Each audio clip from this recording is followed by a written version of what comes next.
Olá, queridos, a paz do Senhor Jesus. Hoje nós vamos para mais um assunto da nossa EBD. E o texto de hoje está registrado no livro do Êxodo, no capítulo de número 1, do verso 1 ao verso 22. E o assunto é: Deus prepara o libertador Moisés. E o objetivo do comentário de hoje é enfatizar a graça e o poder de Deus. Saber que Deus cuida do seu povo e, por fim, repudiar todo tipo de opressão. Esse comentário de hoje, pelo menos, ele será dividido em 3 pontos. O primeiro ponto é a opressão de Faraó.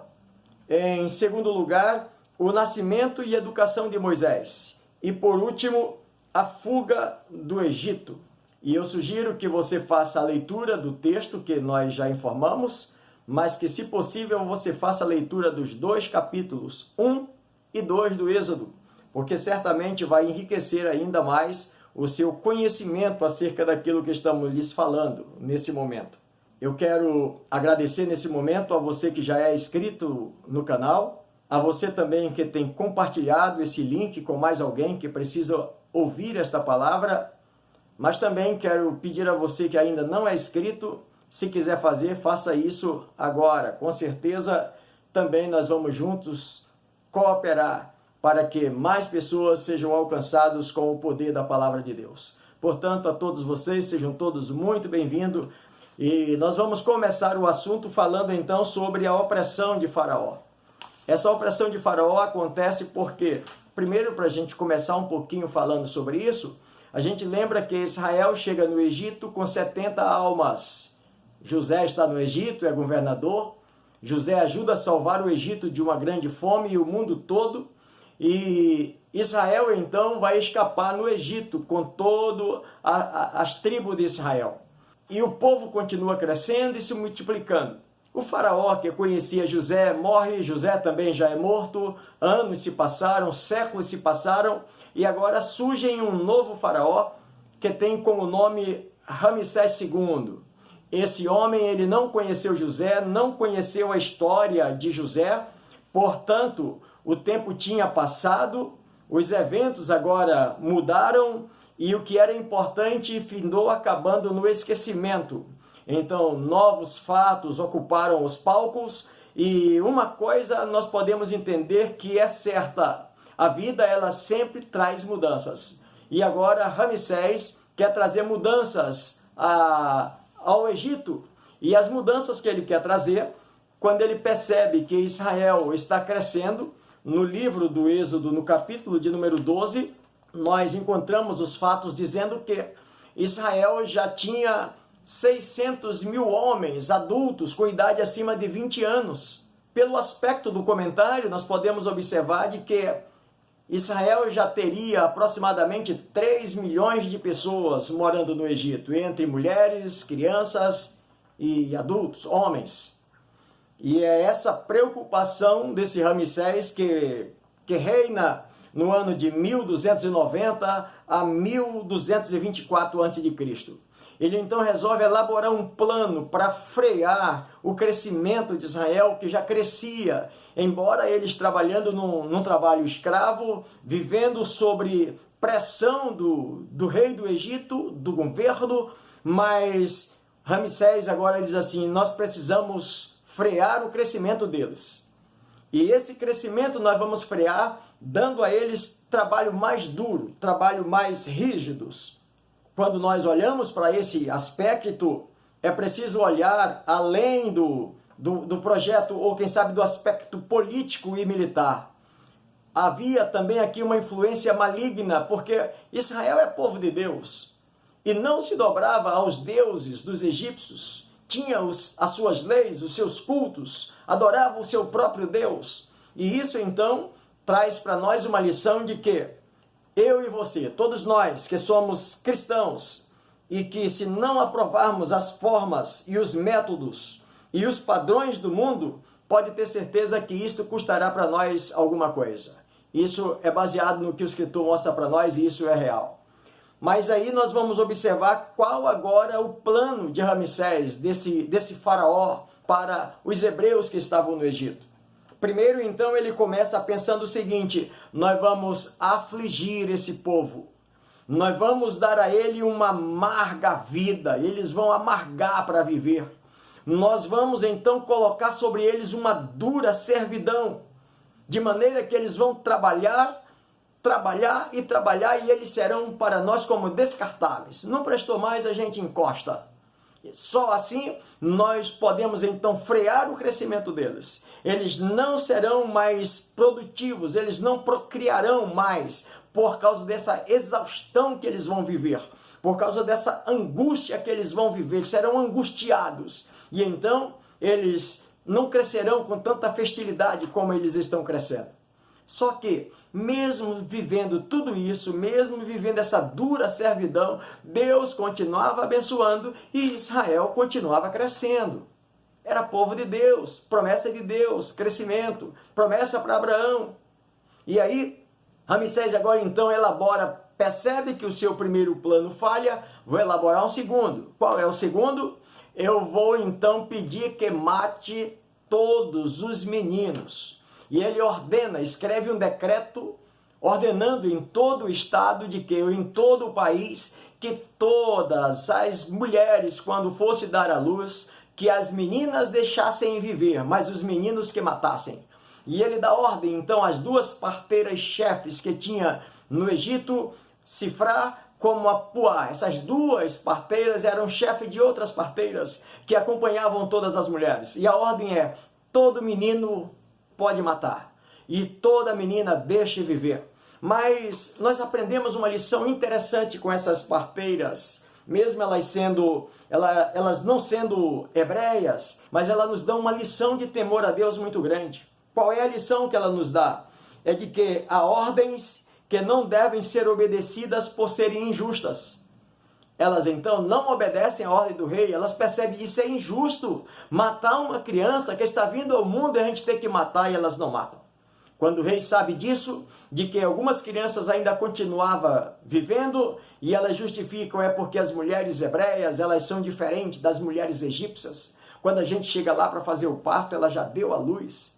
E o rei agora então coloca vamos dizer assim, um detalhe mais pesado ainda.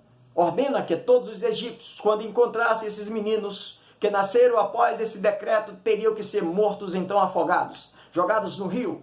Matem todos. E é aqui que nós vamos observar o seguinte: com essas parteiras e como crente que somos, servos em Cristo Jesus, nós precisamos obedecer às leis do nosso país, às leis de Deus, obedecer às nossas autoridades. Mas o escritor coloca pelo menos 3 princípios que nós devemos avaliar na hora de obedecer. Quais são eles? Primeiro, nunca obedecer para o mal. Qualquer ordem que venha para que a gente faça o mal, nós precisamos então repudiar essa ordem. Não podemos fazer o mal. Se de repente a ordem que vem para nós fere a nossa consciência por sermos crentes, salvos em Cristo Jesus e que temos a mente de Cristo, nós também não podemos obedecer ferindo a nossa própria consciência. Mesmo que as pessoas usem os discursos maldosos, quando eles dizem assim, muitas vezes tem uma lógica até, quem sabe, coerente, ao dizer assim, é para o bem do grupo. Quantas vezes somos levados a pensar em fazer o mal por causa dessas teses aparentemente lógicas, aparentemente coerentes? Ah, é para o bem do grupo, então você precisa fazer.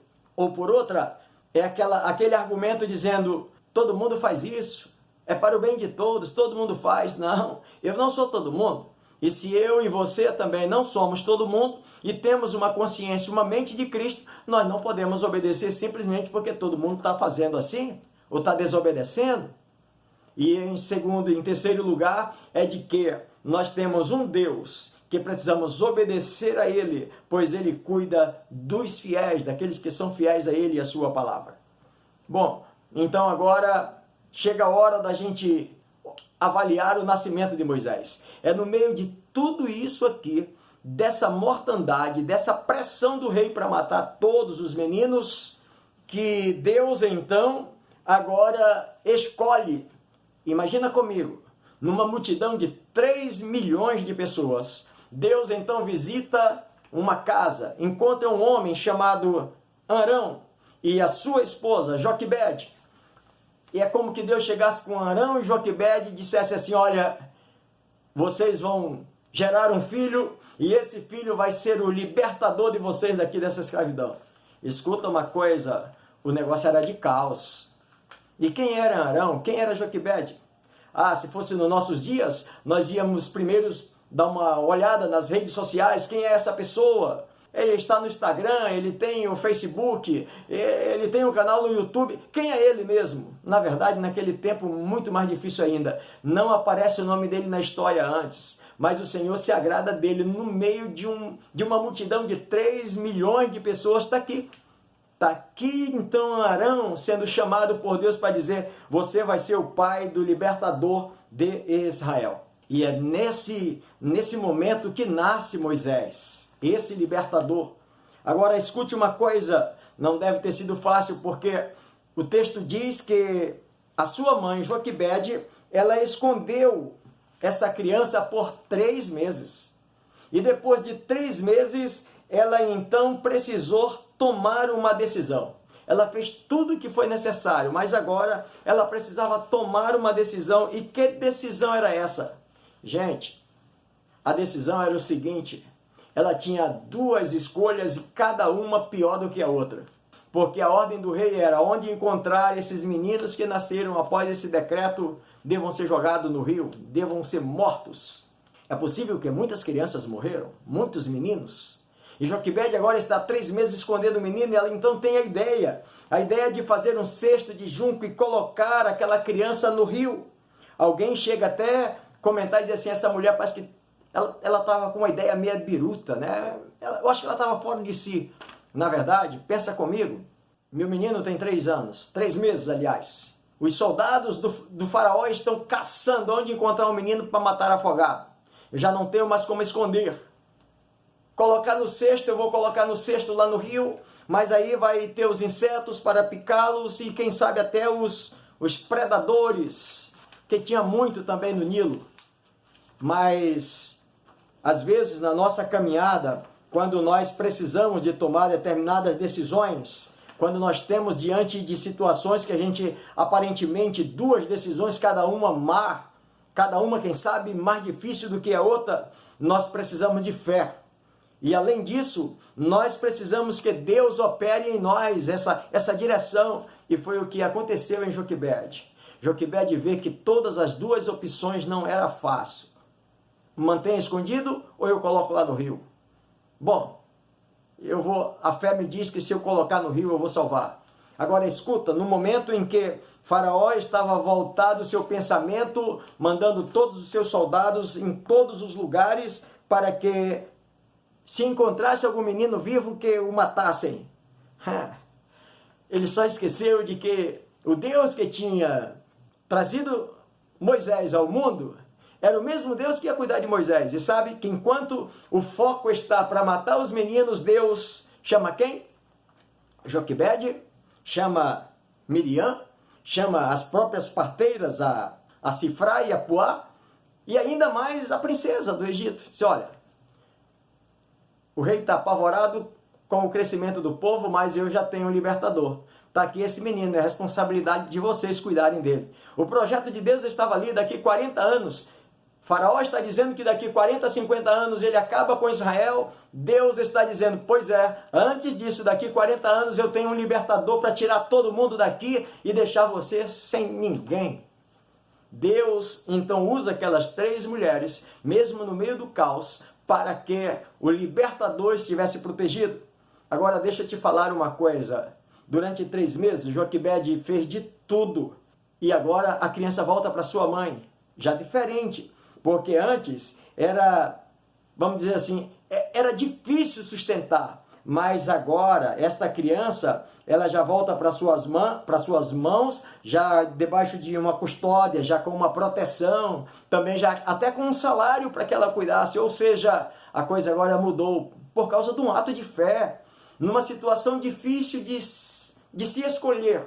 Mas agora, no ato de fé, estava aqui determinado, Deus declarando, olha, essas mulheres vão cuidar. Está lá então a ação de Joquebede, a ação de Miriam, a ação de Puá, a ação também de Sifrá, e agora até a princesa no meio também. Tudo isso para cuidar de um projeto de Deus. Quando Deus quer, Ele levanta, seja lá de onde for, alguém que vai dar corpo ao seu projeto.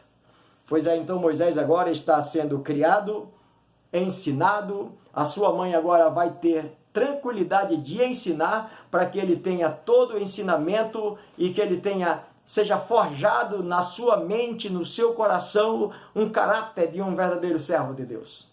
E aí chegamos ao último ponto, quando ele fala sobre a fuga do Egito. O que acontece com a fuga do Egito? É porque na fuga do Egito, Moisés, quando ele chega aos 40 anos, lá na infância ele foi guiado pela mãe, inculcado na sua cabeça o que ele deveria ser. Se preparou no Egito para ser, quem sabe, um futuro faraó. Mas agora chegou a hora que ele não estava mais tomando decisão, ou a sua mãe tomando decisão por ele. Era ele que tinha que tomar decisão. E ele tomou a sua decisão. Então, ele renuncia, diz o texto no livro do Êxodo, capítulo 2, no verso 11, que ele renunciou ser chamado filho da filha de Faraó por causa do seu povo.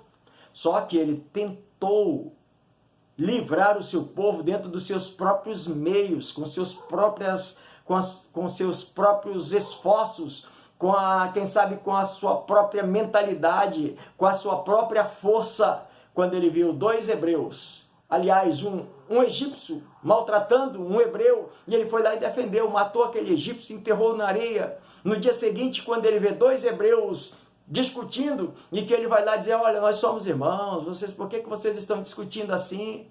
E ele diz assim, olha, você pensa que vai fazer com a gente o que você fez com o egípcio, que você matou e enterrou na areia?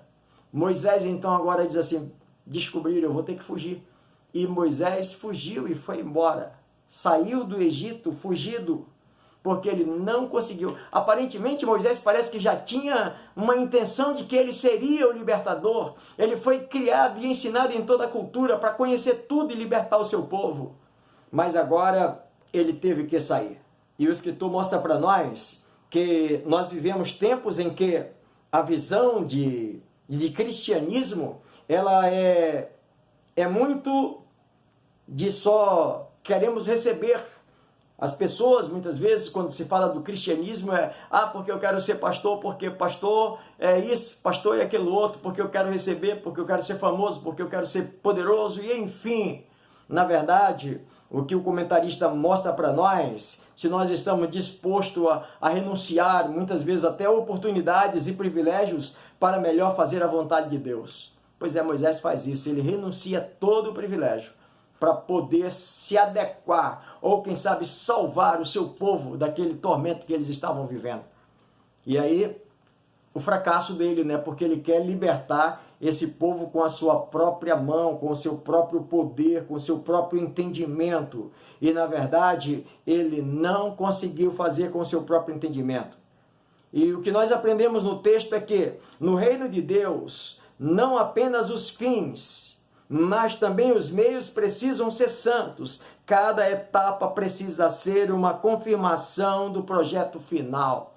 Ou seja, não era de qualquer forma que Moisés tinha que fazer. Moisés tinha que se adequar, esperar o momento de Deus, a hora certa, o momento certo dele agir. O escritor ainda diz mais. Quando alguém compromete o que é santo e justo e verdadeiro para alcançar um bem maior, o bem maior já foi perdido. Na verdade, o que Moisés precisava entender, de que ele precisava viver dentro do propósito de Deus. E Moisés, agora fugindo, nós temos uma lição interessante acerca disso. Não era o tempo de Deus. Ele queria fazer aquilo ali, mas não era o tempo de Deus. Deus estava preparando, Deus estava aguardando o momento, e Moisés talvez já queria fazer antes do tempo. Nós temos um ponto interessante no comentário, quando o escritor diz assim, fazer a obra de Deus fora do tempo é como colher uma fruta verde. Nem sempre nós teremos o mesmo resultado do que se colher ela madura.